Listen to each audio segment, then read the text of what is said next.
히브리어로 본 창세기 강의 112강입니다. 112강.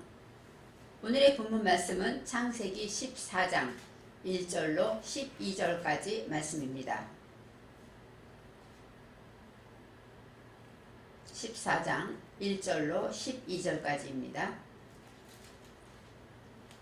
당시에 시날 왕 아므라벨과 엘라살 왕 아리옥과 엘람 왕 그돌라 오멜과 고임 왕 디달이 소돔 왕 베라와 고모라 왕 비드사와 아드마 왕 시납과 스보임 왕 세메벨과 벨라 곧 소알 왕과 싸우니라. 이들이 다 시딤 골짜기 곧 지금 염해에 모였더라. 이들이 12년 동안 그돌라 오멜을 섬기다가 제13년에 배반한지라. 제14년에 그돌라 오멜과 그와 동맹한 왕들이 나와서 아스드롯 기르나임에서 르바 족속을, 함에서 수수 족속을, 사웨 기랴다임에서 엠 족속을 치고 호리 족속을 그 산 세일에서 쳐서 광야 근방 엘바란까지 이르렀으며, 그들이 돌이켜 엔 미스밧 곧 가데스에 이르러 아말렉 족속의 온 땅과 하사손 다말에 사는 아모리 족속을 친지라. 소돔 왕과 고모라 왕과 아드마 왕과 스보임 왕 벨라 곧 소알 왕이 나와서 시딤 골짜기에서 그들과 접전하였으니, 곧 그 5왕이 엘람 왕 그돌라 오멜과 고임 왕 디달과 시날 왕 아므라벨과 엘라살 왕 아리옥과 네 왕과 교전하였더라. 시딤 골짜기에는 역청 구덩이가 많은지라. 소돔 왕과 고모라 왕이 달아날 때에 군사가 거기 빠지고 그 나머지는 산으로 도망하매, 네 왕이 소돔과 고모라의 모든 재물과 양식을 빼앗아 가고 소돔에 거하는 아브람의 조카 롯도 사로잡고 그 재물까지 노략하여 갔더라. 아멘. 14장에 긴 말씀이 있는데, 제일 마지막에 소돔에 거하는 아브람의 조카 롯도 사로잡고 그 재물까지 노력하여 갔더라. 이 이야기를 위해서 이렇게 길게 이름들이 나와 있습니다.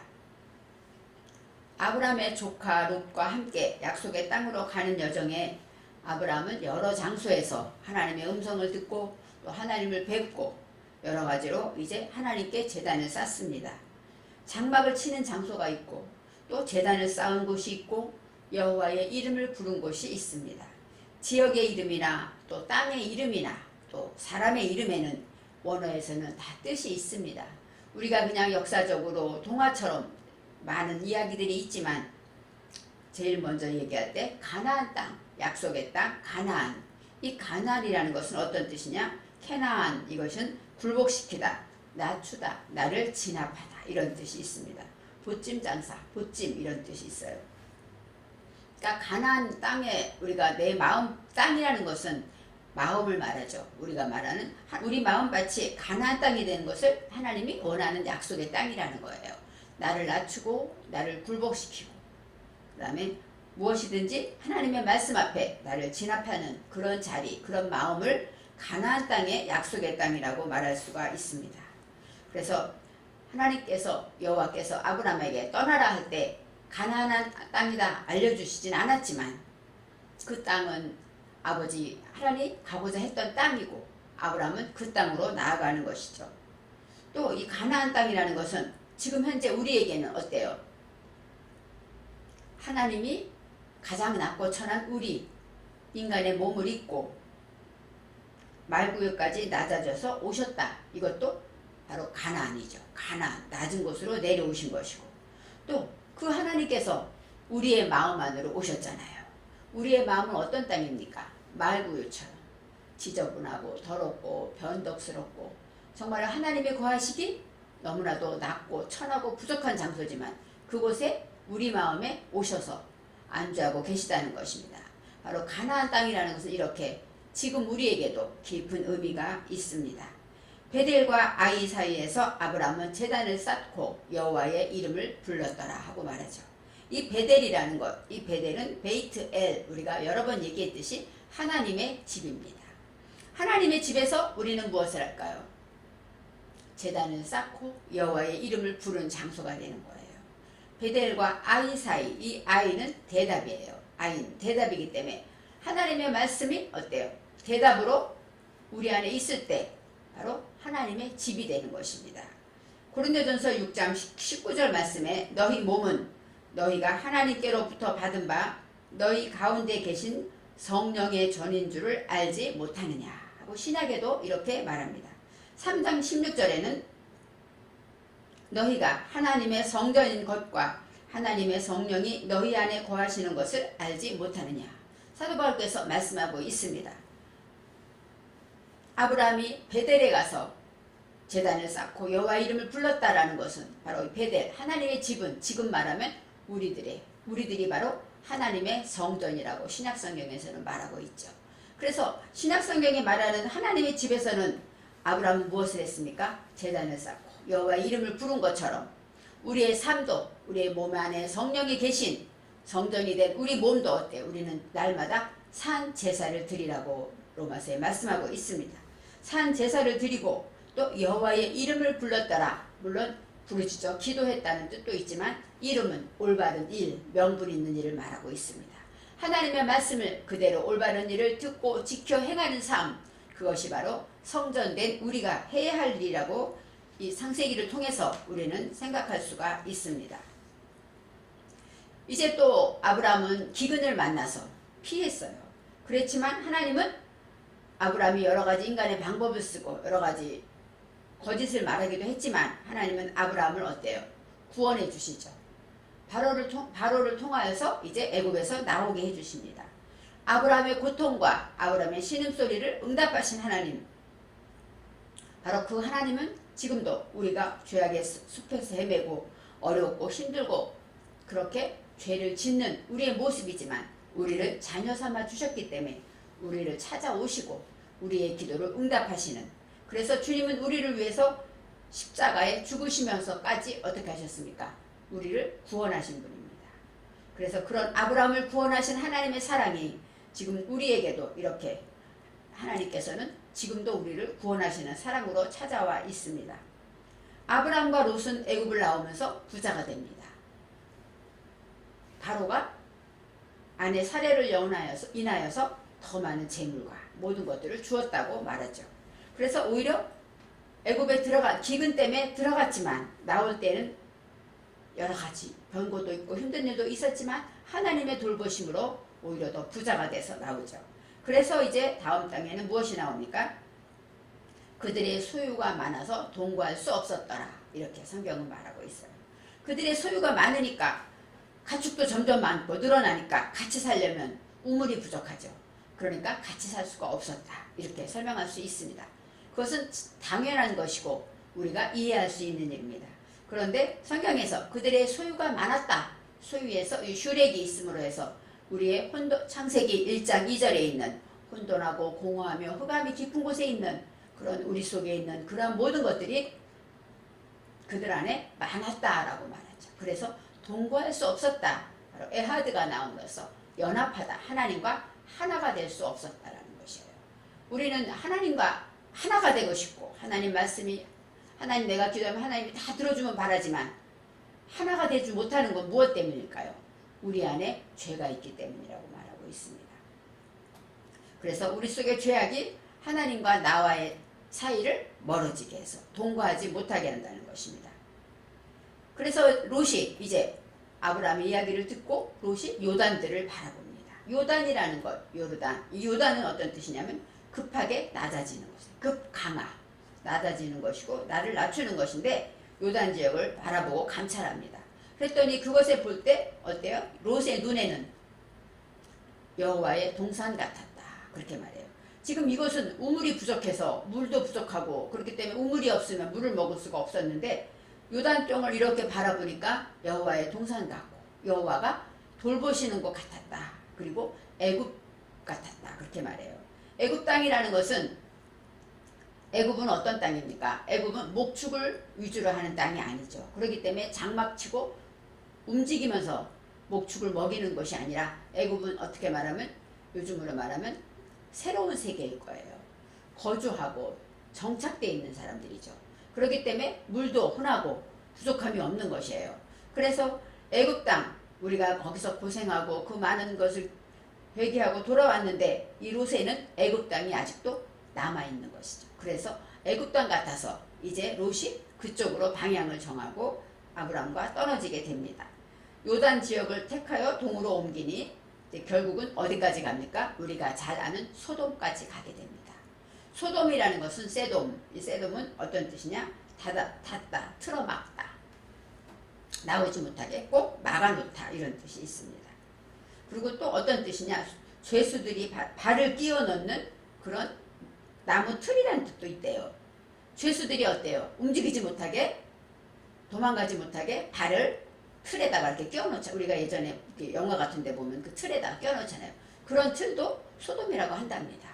그처럼 완전히 닫혀지고 막혀진 꼼짝달싹 못하는 상태가 소돔이 되는 것입니다. 눈으로 보기에 좋았지만 성경에 13 말하고 있습니다. 소돔 사람은 여호와 앞에 큰 죄인이었더라. 눈으로 보기엔 너무 아름답고 천국 같고 애국 같고 에덴 동산 같았지만 하나님이 보시는 눈은 어땠어요? 죄인 있는, 죄가 많은, 꼼짝 못하고 죄 때문에 꼼짝 못하는 그 장소로 롯이 찾아가는 것입니다. 하나님께서는 롯이 떠나고 나니까 허전하기도 하고 또 외롭기도 하고 또 걱정되기도 했을 거예요. 그래서 하나님께서 다시 아브라함을 찾아가서 약속을 하십니다. 이제 너의 자손이 땅에 티끌같이 되리라. 땅의 티끌, 바로 하나님의 말씀에 그렇게 나와 있죠. 너의 자손이 땅에 티끌같이 된다. 이 티끌은 아파르입니다. 아파르는 무엇이냐? 흙, 먼지입니다. 그러면 흙이나 먼지는 어디에서 나왔냐? 창세기에 사람을 지을 때 흙으로 사람을 지으셨어요. 그래서 거기서 나오는 아파르가 바로 흙입니다. 흙이라는 것은 가장 미천하고 먼지, 쓸모없는 것이죠. 가장 약하고 부족한 것. 그런 것들로 하나님은 사람을 만드셨죠. 그것처럼 하나님은 이 땅의 모든 것들을 이렇게 먼지같이 흙고 이렇게 부족하지만 그것은 어때요? 하나님이 주셨는데 티끌을 셀 수 있겠다 하고 말씀하시죠. 티끌을 어떻게 셉니까? 먼지라는 것은 우리가 이렇게 먼지를 보면 하나하나 셀 수가 없잖아요. 그렇지만 이스라엘 백성들은 나중에 어때요? 지파별로 다 수를 세기도 하죠. 그래서 이 세다라는 것은 어떻게 설명할 수 있냐면 만안인데 만안은 정하다, 만나, 몫이란 뜻이 있어요. 그리고 또 세다, 지정하다 이런 뜻이 있습니다. 그러니까 하나님께서 먼지를 셀 수 있는 것처럼 너희 자손도 세리라 이렇게 설명하셨고 또 여기서 목, 하나님이 정해진 것이라는 것이죠. 이스라엘 자손에 먼지와 티끌같이 했지만 그것도 다 하나님 안에 하나님이 테두리 치고 울타리 치고 보호하는 하나님이 정하신 것이다. 이렇게 설명할 때 세다가 저는 이해가 되었습니다. 이제는 하나님께서는 아브라함에게 말합니다. 거기 있지 말고 종으로, 횡으로 멀리 가봐라. 그래서 내가 밟는 땅을 내게 주리라. 우리 이런 성경이 있듯이 지금 아브라함에게 말하는 거예요. 이 종이라는 것은 길게, 오래, 멀리 그런 뜻이 있고 횡은 넓게, 어디든 넓게 간다 이런 뜻이 있어요. 그래서 아브라함이 여호와의 말씀을 듣고 이제 옮깁니다. 장막을 옮겨서 헤브론 마므레 상수리 수풀에 이르렀다. 거기서 이제 롯을 떠나보내고 새로운 약속을 붙잡고 하나님께 제단을 쌓게 됩니다. 헤브론 마므레 상수리 수풀, 상수리 수풀이라는 것은 어때요? 나무들이, 상수리 나무는 특히 모여있다고 합니다. 나무들이 모여있다는 것은 뭐예요? 물이 근처에 있다는 얘기죠. 그렇기 때문에 상수리 수풀이라는 것, 그 장소가 여기서 세겜 근처 상수리 나무 이렇게 나오고 여기서는 헤브론의 상수리 나무가 나옵니다. 헤브론이라는 것은 어떤 뜻이냐? 연합하다 그런 뜻이 있어요. 그리고 헤브론 앞에 아세르가 있습니다. 아세르는 관계대명사이기 때문에 무엇이신 바 그런 뜻도 있고 행복하다, 정직하다, 직진하다 이런 뜻이 있죠. 그러니까 행복하고 정직하고 직진하는 하나님과 연합되어 있는 장소가 되는 것입니다. 이제는 동거할 수 없었더라 했지만 롯이 떠나면서 이제는 헤브론에 하나님과 연합되어 있는 그런 곳에서 행복하고 정직하고 직진하면서 아브라함은 제단을 쌓게 된다고 말할 수 있습니다. 이제 14장 오늘 본문 이야기입니다. 1절부터 12절까지 많은 이야기가 나와요. 왕의 이름도 나오고 어떤 왕은 제가 봐도 두 단어가 섞여진 왕도 있고 여러 이름이 있습니다. 그렇지만 이 왕들은 다 그 시대에 있었던 왕의 이름일 것입니다. 이름마다 뜻이 있는데 네 왕과 다섯 왕이 나오죠. 네 왕과 다섯 왕이 싸울 때 소돔과 고모라 왕은 다섯 왕에 들어있습니다. 그래서 네 왕과 다섯 왕이 연합해서 연합군을 해서 전쟁을 하는데 어디서 하냐? 오늘의 말씀에 있는 시딤 골짜기라는 오늘 제목이 시딤 골짜기입니다. 시딤 골짜기에서 이제 전쟁하기 위해서 정렬을 하게 하였다고 말합니다. 3절 말씀에 이렇게 나와 있어요. 이들이 다 시딤 골짜기 곧 지금의 염해에 모였더라. 염해는 우리가 아는 사해, 지금의 사해라고 말할 수 있죠. 염해에 모였더라 이렇게 말합니다. 염해라는 것은 소금, 바다, 사해잖아요. 그래서 말라흐, 소금이라는 것은 말라흐입니다. 말라흐는 어떤 뜻이냐? 영원하다 그런 뜻이 있어요. 영원한, 썩지 않으니까, 소금이니까. 그 다음에 부패 그런 뜻도 있는데 영원한 약속, 영원한 이 바다는 깨달음입니다. 그래서 영원히 깨닫고 영원히 하나님의 말씀을 붙잡고 깨달아 사는 것을 말하죠. 시딤 골짜기, 이 시딤이라는 것은 샤다입니다. 샤데는 무엇이냐면 평지 이런 뜻이 있어요. 그래서 이 평지, 들판 이런 뜻이 있습니다. 창세기에 가인이 아벨을 쳐 죽일 때 들에서 죽였다 하고 나오죠. 여기서 들이 샤데입니다. 샤데는 어떤 것입니까? 평지로서 너무 높지도 않고 낮지도 않고 내 마음을 평정을 찾은 상태, 우리로 말하면 평안한 상태죠. 앞이 평지에 있을 때 앞이 다 보이죠. 우리가 너무 내려가 있어도 앞을 볼 수 없고 또 너무 올라가 있어도 앞을 측량할 수가 없죠. 그렇기 때문에 우리는 그 평지에서 헤벨을 죽였다, 아벨을 죽였다 한다는 이것은 이 헤벨은 내 속에 헛된 아까 말한 공허와 혼돈과 흑암에 있는 그 무지들을 언제 죽입니까? 이 가인은 하나님의 말씀으로 실존을 얻은 자로 내가 이렇게 살아야 되겠구나 깨달은 자는 내 속에 있는 헛된 것들을 어디에서 죽입니까? 평지에서, 들에서 죽였다고 합니다. 바로 평지라는 것, 이렇게 내 마음이 평평한 것을 말하죠. 오늘의 시딤도 샤데, 바로 그 단어에 들어있습니다. 그래서 평평한 곳. 그 다음에 골짜기라는 것은 아마크인데 아마크는 어떤 뜻이냐면 깊다. 그리고 골짜기는 깊잖아요. 그런데 신비스럽고 측량할 수 없다 이렇게 나와요. 그러니까 시딤 골짜기 염해라는 얘기는 어떤 뜻입니까? 바로 우리가 평평하게 지금은 편안한 것 같지만 그 안에 어때요? 신비한 측량할 수 없는 놀라운 것들이 들어있고 영원한 깨달음으로 가는 장소를 말합니다. 그래서 이제 거기서 어떻게 됩니까? 전쟁을 하기 위해서 모여있는데 10절에 시딤 골짜기에는 무엇이 있었냐? 역청 구덩이가 많은지라 이렇게 나옵니다. 역청이라는 것은 하마르는 거품을 일으키는 거예요. 거품을 일으키고 진탕, 그 다음에 애가 끓는다 이런 것이 나와요. 이 역청이라는 것은 어떤 부글부글 끓는 거죠. 우리 안에 어떤 문제가 있을 때마다 부글부글 끓고 화가 나고 막 속상하고 막 원망되고 내 안에 내가 평안하지 못할 수 있도록 이렇게밖에 할 수 없도록 내 안에 부글부글 끓는 그런 것들이 시딤 골짜기에는 많았다는 것이죠. 겉으로는 평안해 보였지만 그 안에서 깨달아 알 것들은 내 안에 이렇게 역청같이 거품을 일으키고 진흙탕처럼 남을 힘들게 하고 또 내가 애가 끓고 내가 힘드니까 남도 힘들어지겠죠. 그런 것들이 많았다고 말합니다. 소돔과 고모라 왕이 달아날 때 그들이 거기 빠졌다. 바로 소돔과 고모라는 아까 말했듯이 닿다. 오모라는 아까 얘기 안 했지만 묶다 이런 뜻이 있어요. 그래서 다치고 묶이고 이런 모든 것들이 이제 도망갈 때 어디에 빠집니까? 바로 오늘의 말한 시딤 골짜기에서 염해에서 빠지게 되는 것입니다. 애가 끓는 그런 이 구덩이라는 것은 우물이라는 뜻도 있기 때문에 애가 끓는 것은 바로 하나님의 말씀을 통해서 내 속에 그러한 것들을 발견해서 거기에 빠지게 된다는 어떤 것이에요. 죽게 된다는 것이죠. 그래서 우물은 사람의 육축이 먹고 사는 바로 그런 것이기 때문에 우물은 물이라고도 말하고 말씀이라고도 말하고 생수. 그래서 요한복음 4장에 우물가에 사마리아 여인을 만나지 않습니까? 바로 생수를 구하는 것처럼 하나님의 말씀 속에 이러한 것들이 있다는 것입니다. 소돔과 고모라의 모든 재물과 양식을 다 빼앗길 때 12절에 소돔에 거주하는 아브라함의 조카 롯도 사로잡고 그 재물까지 노력하여 갔더라 하고 이제 마지막에 롯의 이야기가 나옵니다. 아브라함의 조카 롯입니다. 여기서 조카라는 것을 어떻게 표현하냐면 베인 아히라고 나와요. 형제의 아들이죠. 그래서 조카라고 우리가 이제 해석을 했습니다. 아브라함의 형제의 아들, 아브라함이 가는 곳에 항상 롯이 있었습니다. 아브라함은 어때요? 높은 사상으로 양육받은 자죠. 하나님의 말씀으로 양육받아 하나님의 택함을 받은 높은 사상으로 양육받은 자인데 그 사람에게는 롯은 비밀의 불꽃을 말해요. 내 안에 비밀의 불꽃이 있는 것입니다. 그래서 그 모든 것들이 그 안에 있는 롯도 어떻게 돼요? 사로잡혀가고 재물까지 노력하여 갔다고 말합니다.